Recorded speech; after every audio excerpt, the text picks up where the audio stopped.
The Courage to be Disliked, written by Fumitake Koga and Ichiro Kishimi, presents a fascinating conversation between a young man and a philosopher.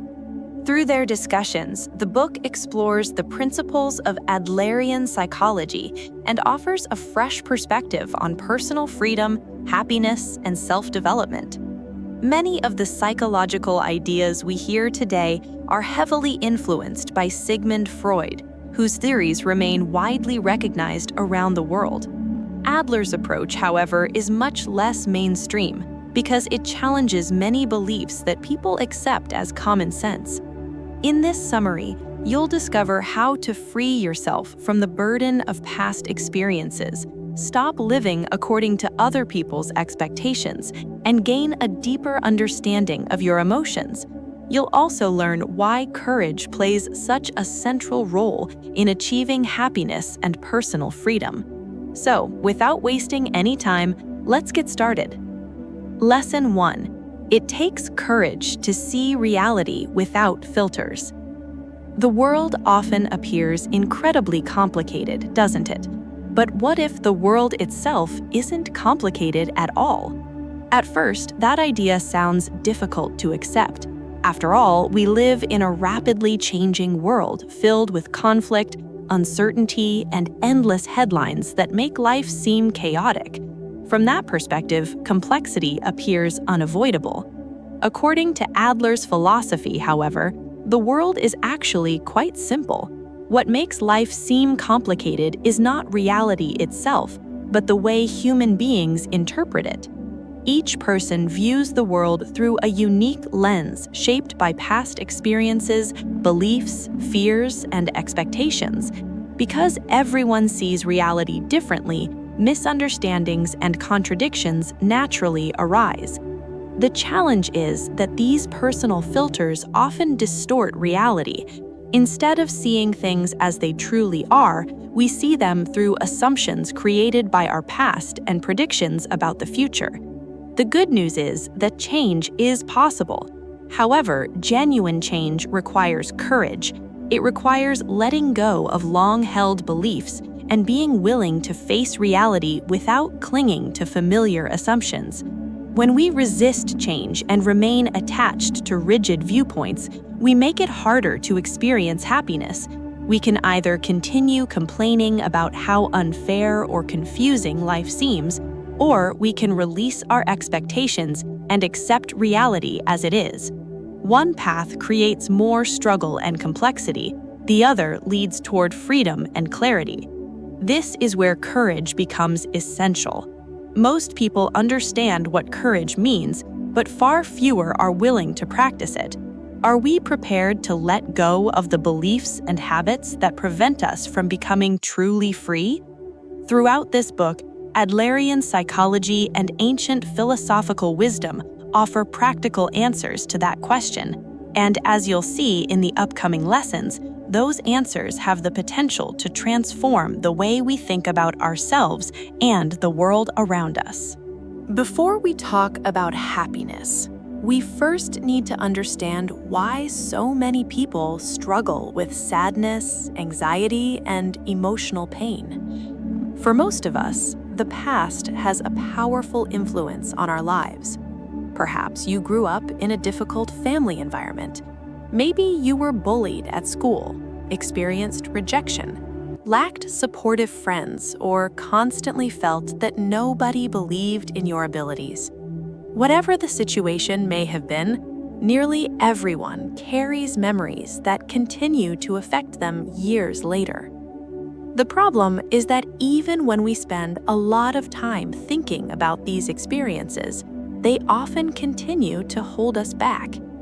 Adlerian psychology offers a controversial perspective on this issue, argued that trauma, as most people understand it, does not determine a person's future. Instead, he believed that people often use past experiences as explanations for their present behavior. The book illustrates this idea through the story of a young man who refuses to leave his home. At first glance, it seems obvious that his behavior is the direct result of the emotional abuse he experienced during his teenage years. Most people would naturally conclude that his painful past caused his current situation. Adler disagreed. According to his philosophy, the young man's present condition was not being controlled by his past. Rather, he was using his past experiences to justify a goal he had already chosen, to avoid situations that made him uncomfortable. This idea forms one of the foundations of Adlerian psychology. The past may influence us, but it does not have the authority to dictate our future. Human beings always possess the ability to make new choices and change their present circumstances. In other words, your history does not control you. What truly matters is the meaning you assign to your experiences and the actions you choose to take today. The young man in the story wanted to avoid facing the outside world. Every time he considered stepping beyond his comfort zone, he reminded himself of his painful memories and used them as an excuse to stay where he felt safe. His past became an excuse that protected him from uncertainty. Adler believed that many of us do something similar. We hide behind old wounds, disappointments, and failures because confronting reality requires courage. It is often easier to blame the past than to face the challenges of the present. The first step towards overcoming emotional pain is recognizing how we may be using our past as a shield against change. Once we become aware of that pattern, we regain the power to move forward. The key lesson is simple. Change is not as difficult as we imagine. More often than not, we are the ones making it complicated. Anger is one of the most familiar emotions we experience. Many people believe that once anger appears, it becomes impossible to control. They describe it as something that suddenly takes over their mind and forces them to react. Adler challenged this belief. According to Adlerian psychology, emotions are powerful, but they do not control our actions. We still have the ability to choose how we respond. This raises an important question. If emotions don't control us, why do we often act as if they do? The answer lies in the goals behind our behavior. Imagine you're sitting in a restaurant and a waiter accidentally spills tea on your shirt. How would you react? Many people would immediately become angry, raise their voice, and blame the waiter. Later, they might justify their behavior by saying, "I couldn't help it, my anger took over." Adler would argue that this explanation is inaccurate. The person chose to express anger because they wanted to release frustration, assert authority, or make the other person feel responsible for the mistake. In other words, the anger served a purpose. The same individual could have chosen a different response. They could have recognized the mistake, remained calm, and accepted that accidents happen. This doesn't mean emotions are weak or insignificant. Emotions certainly influence us. They can be intense, persuasive, and difficult to manage. However, they are not stronger than our ability to choose. We always have the option to pause, think, and decide how we want to respond. Anger itself is not necessarily bad. In some situations, it can alert us to problems that need attention. The real danger appears when anger becomes a tool for revenge, punishment, or control. Many people use anger to hurt others, justify aggressive behavior, or force others to act according to their wishes. Adler encourages us to remember something important. You are not a helpless victim of your emotions. You are a human being capable of making conscious decisions. Your emotions may influence you, but they do not define you. You have the power to decide what meaning to give them and whether or not to act upon them. According to Adler's psychology, nearly every difficulty we face can be traced back to relationships. Think about it for a moment. What would life be like if there were no problems at all? It sounds wonderful, doesn't it? But Adler points out that such a reality would only be possible if you were the only person in existence. If you lived completely alone, there would be nobody to compete with, nobody to disagree with, and nobody's opinions could affect you. There would be no conflicts with friends, family members, coworkers, or romantic partners. There would be no social expectations to meet and no comparisons to make. However, the moment another person enters the picture, relationships begin, and with them come challenges. This is why Adler believed that all problems are, in one way or another, interpersonal relationship problems. These challenges exist in two important areas: your relationship with other people and your relationship with yourself. When either of these relationships becomes unhealthy, difficulties naturally arise. For example, if you constantly view others as rivals, life turns into an endless competition. Every achievement becomes a comparison, and every interaction becomes a struggle for status. As a result, genuine connection becomes difficult. The first step towards healthier relationships is understanding how you see yourself. Do you view yourself as better than everyone else? If so, you may be developing a superiority complex. On the other hand, if you constantly see yourself as less capable, less valuable, or less deserving than others, you may be trapped in an inferiority complex. Neither mindset leads to lasting happiness. True confidence comes from recognizing your value without placing yourself above or below anyone else. It's important to understand that feelings of inferiority and superiority are completely normal. Every human being experiences them at some point. So if you've ever felt inadequate, insecure, or superior to others, there's no reason to feel guilty. These feelings are simply part of human nature. The real issue is not having these feelings, it's how we respond to them. When you feel inferior to someone else, that feeling can actually be useful. It may be a signal that there's an area of your life where you want to improve or grow. Everything depends on your perspective. If you allow feelings of inferiority to discourage you, they become obstacles. But if you use them as motivation, they can become powerful catalysts for personal development. The philosopher in the book explains that comparing yourself to your ideal self can be healthy. It gives you a direction to move toward and encourages continuous growth. The problem begins when you start comparing yourself to everyone around you. At that point, comparison becomes a trap. Someone will always seem more successful, more attractive, richer, smarter, or more accomplished. Chasing those comparisons can quickly lead to feelings of superiority or inferiority, both of which steal your happiness.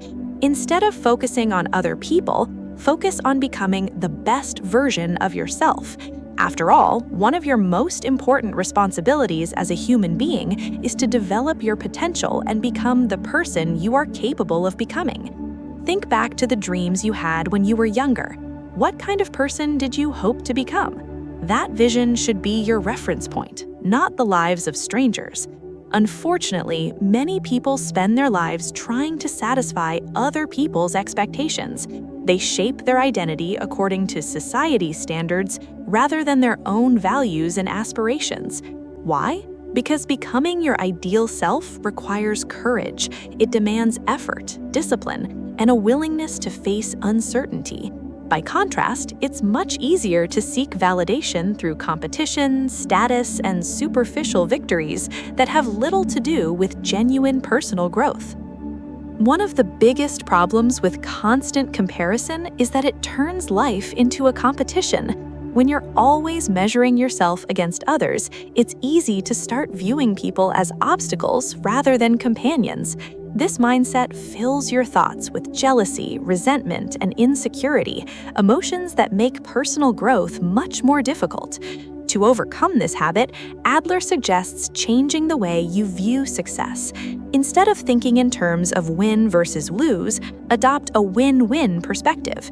This idea is similar to the principle discussed by Stephen Covey in The 7 Habits of Highly Effective People. After all, what is the value of winning if everyone around you loses? Who will you celebrate with? Who will share in your success? Many people live as though life is a giant race against everyone else.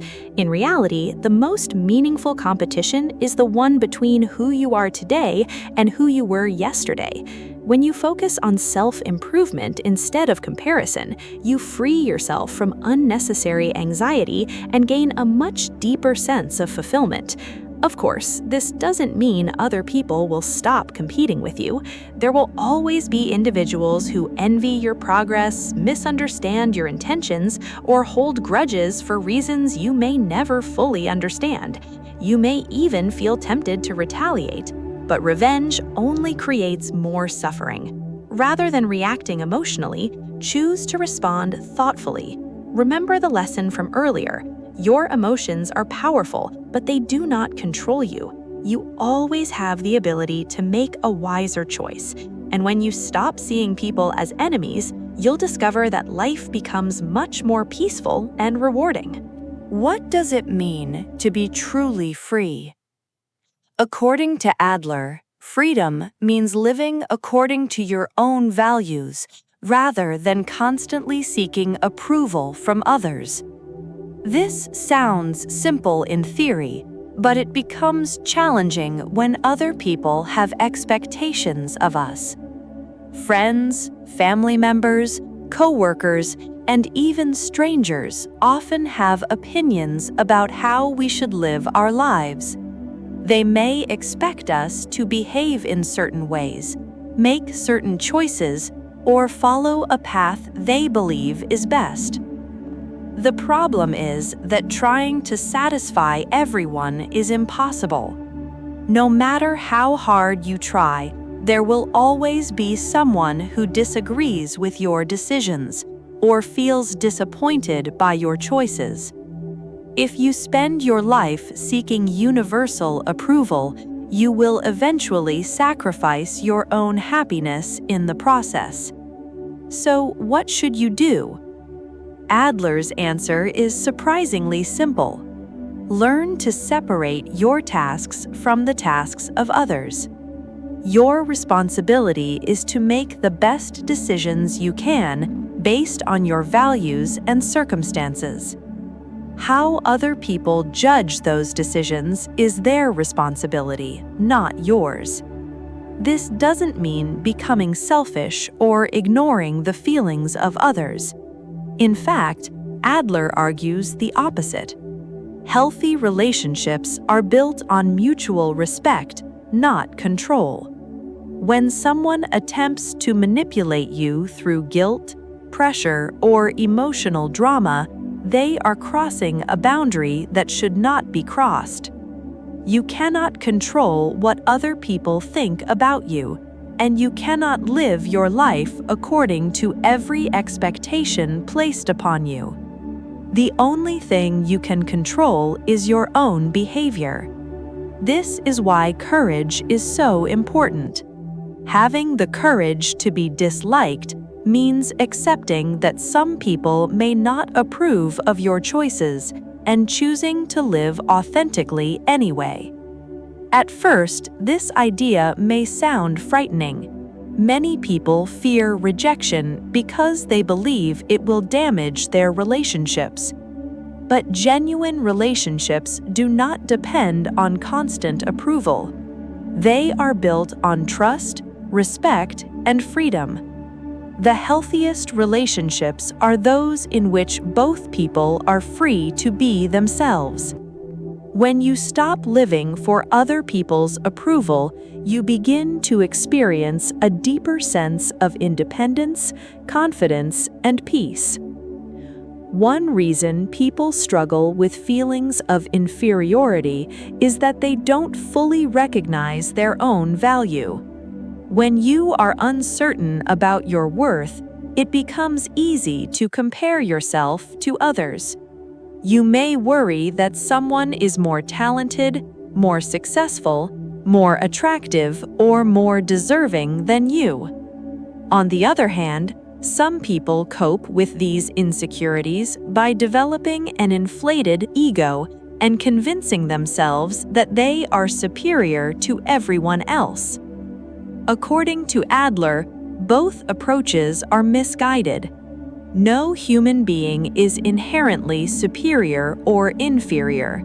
We are all members of the same larger community. Adler's concept of community extends far beyond neighborhoods, organizations, or nations. He believed that all human beings belong to a shared community where no single individual stands at the center. This perspective challenges the idea that life is a competition for status and recognition. Instead, it encourages cooperation and contribution. The question is no longer, how can I prove my value? The question becomes, how can I contribute? When you contribute to the well-being of others, you naturally develop a sense of significance and belonging.